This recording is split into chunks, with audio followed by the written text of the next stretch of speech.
আসন্ন ত্রয়োদশ জাতীয় সংসদ নির্বাচনের সকল কর্মকর্তাদের পেশাদারিত্ব ও নিরপেক্ষতার সাথে দায়িত্ব পালনের আহ্বান জানিয়েছেন প্রধান নির্বাচন কমিশনার এএমএম নাসির উদ্দিন। রাজধানীর আগারগাঁওয়ে নির্বাচনী প্রশিক্ষণ ইনস্টিটিউটে কর্মশালার উদ্বোধনী অনুষ্ঠানে এসব কথা বলেন তিনি। একই অনুষ্ঠানে নির্বাচন কমিশনার আনোয়ারুল ইসলাম বলেন, আগামী জাতীয় সংসদ নির্বাচন হবে সবচেয়ে ঝুঁকিপূর্ণ। নির্বাচনের সাথে সংশ্লিষ্ট কোনো কর্মকর্তা যদি উদ্দেশ্য প্রণোদিতভাবে কারো পক্ষ নেয় বা তথ্য পাচার করে তাকে কঠোর শাস্তির আওতায় আনা হবে বলেও জানান তিনি। খায়রুল ইসলামের রিপোর্ট। LME সার্টিফাইড বিশ্বসেরা কপারে তৈরি ওয়ালটন কেবলস, যা আপনার স্থাপনাকে রাখবে সব সময় নিরাপদ। ত্রয়োদশ জাতীয় সংসদ নির্বাচন উপলক্ষে দুদিন ব্যাপী ৮০ জন কোর প্রশিক্ষকদের প্রশিক্ষণের আয়োজন করেছে নির্বাচনী প্রশিক্ষণ ইনস্টিটিউট।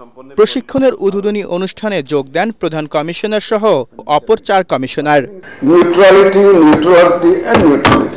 অতীতে নির্বাচন কমিশনারদের করুণ পরিণতির কথা স্মরণ করিয়ে দিয়ে নির্বাচন কমিশনার আনোয়ারুল ইসলাম সরকার বলেন, সুষ্ঠু নির্বাচন অনুষ্ঠান না করা পর্যন্ত কেউ ঘরে ফিরতে পারবে না। আমাদের প্রশিক্ষণের পাশাপাশি আমাদের কমিটমেন্ট হতে হবে খুব শক্ত এবং মজবুত। আমার সাথে কি আপনারা একমত? জীবন চলে যেতে পারে, কিন্তু ইলেকশনে ফাঁকিবাজি ধোঁকাবাজি করা যাবে না। আমাদের দৃঢ় সংকল্প হতে হবে যে একটি ভালো নির্বাচন করতেই হবে। আপনারাও যদি কোনো উদ্দেশ্যমূলকভাবে কোনো কাজে জড়ান, আপনাদেরকে কিন্তু ছাড়া হবে না।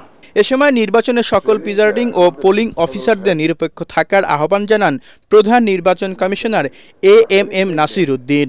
যে কোনো রকমের নিউ চ্যালেঞ্জ আসলে সেটা মোকাবেলার জন্য ডিসক্রিশন এক্সারসাইজ করার যে বিষয়টা থাকে, এটা একটু আপনারা জোর দিবেন। আপনারা এই ট্রেনিং এর উপরে কিন্তু আমাদের সাকসেস বা ফেলিয়ার নির্ভর করতেছে। আরও এমন চ্যালেঞ্জ আমাদেরকে মোকাবেলা করতে হবে যেটা এখনো আমরা জানি না। সুষ্ঠু নির্বাচন আয়োজনে নিত্য নতুন চ্যালেঞ্জ মোকাবেলায় নিজেদের যোগ্য করে তোলার আহ্বান জানানো হয় এক প্রশিক্ষণ কর্মশালায়। খায়রুল ইসলাম, এটিএন বাংলা, ঢাকা।